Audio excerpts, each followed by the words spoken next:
kabarnya mau hujan lagi. Awas kelelep Pak Gubernur DKI Jakarta. Ditulis oleh Widodo SP dari siwar.com. Apakah kemarin di daerah Seawaders diguyur hujan? Saya mendapat informasi terpercaya bahwa kemarin secara serentak terjadi hujan di beberapa daerah, termasuk daerah di mana saya tinggal. Awalnya sih hujan turun rintik-rintik sebelum berubah cukup lebat yang bertahan sampai 2-3 lamanya. Kondisi ini bagi saya agak mengejutkan karena rasanya belum lama kita menikmati musim panas dengan kondisi sumuk luar biasa pada siang harinya.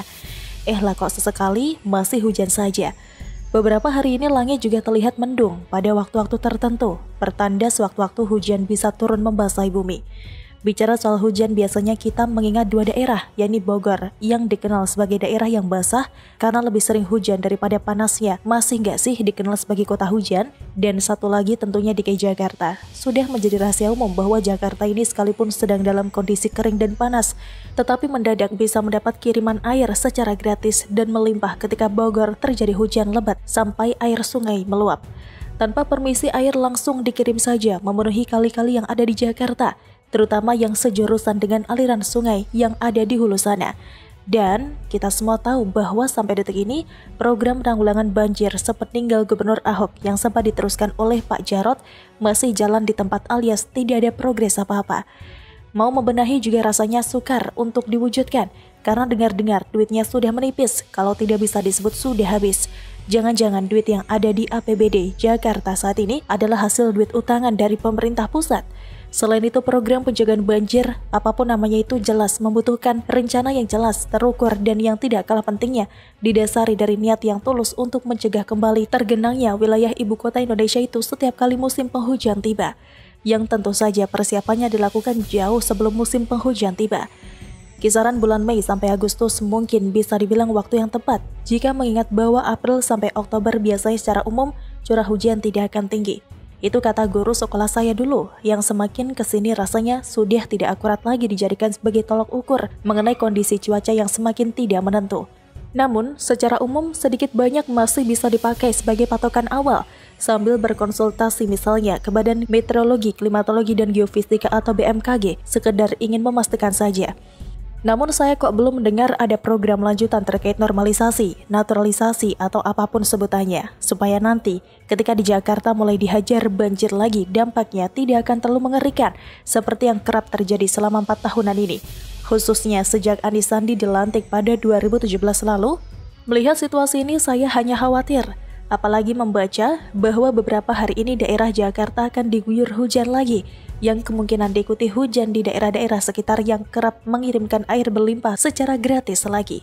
Jangan-jangan Jakarta bisa banjir nih, entah karena hujan yang mengguyur dari langit di atas Jakarta, maupun air kiriman dari daerah hulu termasuk Bogor tentunya. Dan kalau kemarin kita baru saja diremehkan oleh viralnya berita DKI 1 kecemplung got karena jalannya meleng, tidak fokus atau karena kebanyakan gaya, semoga saja kalau Jakarta sampai tergenang orang itu tidak sampai kelelap. Warga Jakarta masih membutuhkan kepemimpinan beliau, meski tidak jelas juga program dan hasil kerjanya kalau sudah urusan hujan, normalisasi sungai dan penanganan banjir. Tapi nggak apa-apalah, beliau harus dijaga agar jangan sampai kenapa-kenapa karena Formula E masih belum jadi digelar. Uangnya juga masih belum jelas pertanggungjawabannya. Beliau juga butuh fisik dan mentalitas yang kuat kalau urusan kelebihan bayar nanti mendadak diperkarakan oleh KPK. Lalu mulai ada panggilan demi panggilan yang harus dipenuhi oleh pimpinan JKT58 itu. Makanya jangan sampai kelelep ya Pak. Setidaknya tunggu sampai masa jabatan Anda berakhir. Begitulah kura-kura. Bagaimana menurut Anda?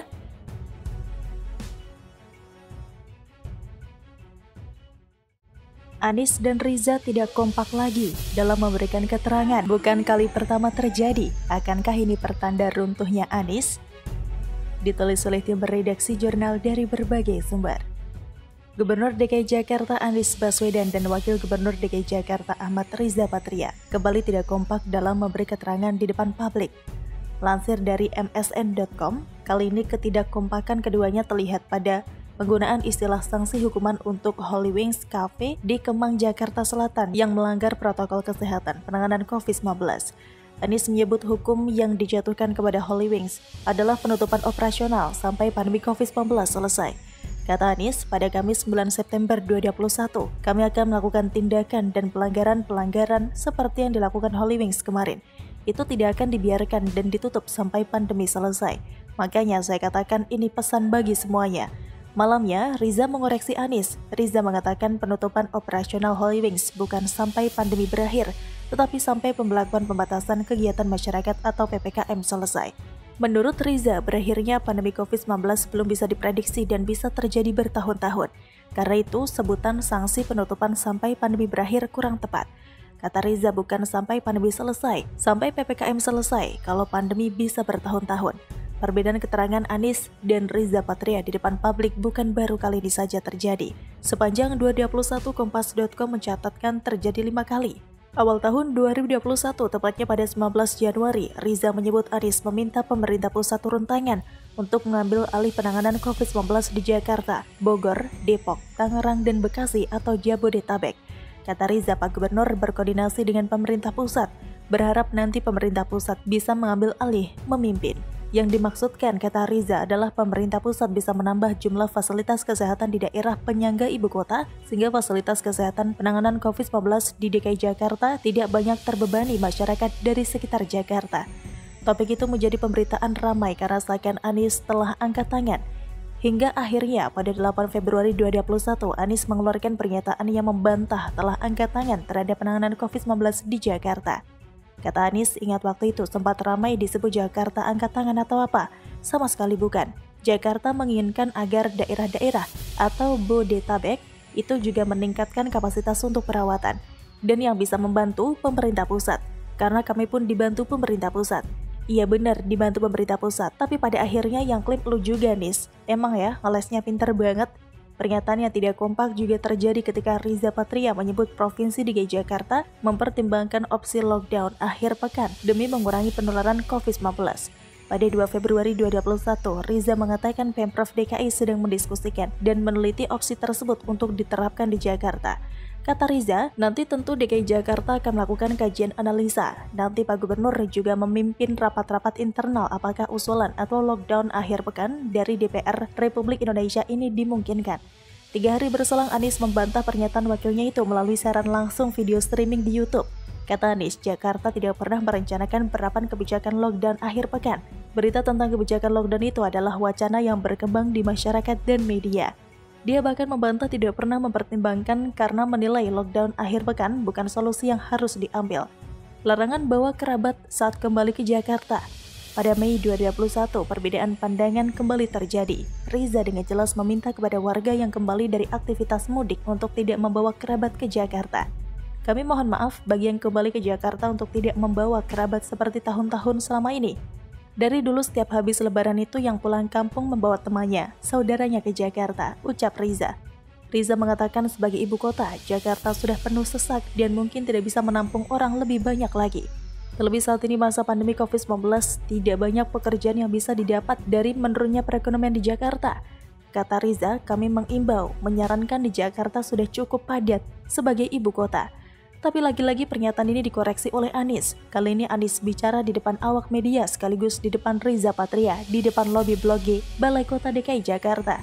Anies mengatakan tidak ada pelarangan masuk Jakarta bagi siapapun, entah kerabat pemudik atau orang yang melakukan mudik.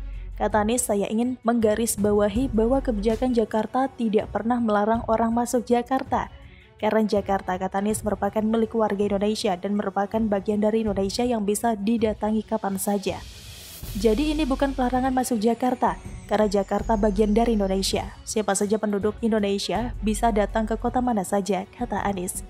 Mantap juga dua pejabat teras DKI Jakarta ini. Kerjasama apik, kolaborasi indah dan elok, plus permainan tata kata dan akurnya dalam menyembuhkan borok di DKI Jakarta patut diacungi jempol, bahkan 2 jempol sekalipun dalam hal kerjasama apik dan elok untuk saling menutupi dan saling mengisi oleh orang nomor 1 dan nomor 2 di DKI Jakarta ini. Mungkin saking apiknya, dalam kerjasama menutupi kesalahan akhirnya terjadi ketidakkompakan dalam memberikan keterangan. Bisa jadi ini pertanda akhir dari nasib Anies dalam mengemban tugasnya sebagai Gubernur DKI Jakarta dan juga akhir dari moncernya elektabilitas Anies, menyungsep dan tidak akan muncul lagi ke permukaan. Bagaimana menurut Anda?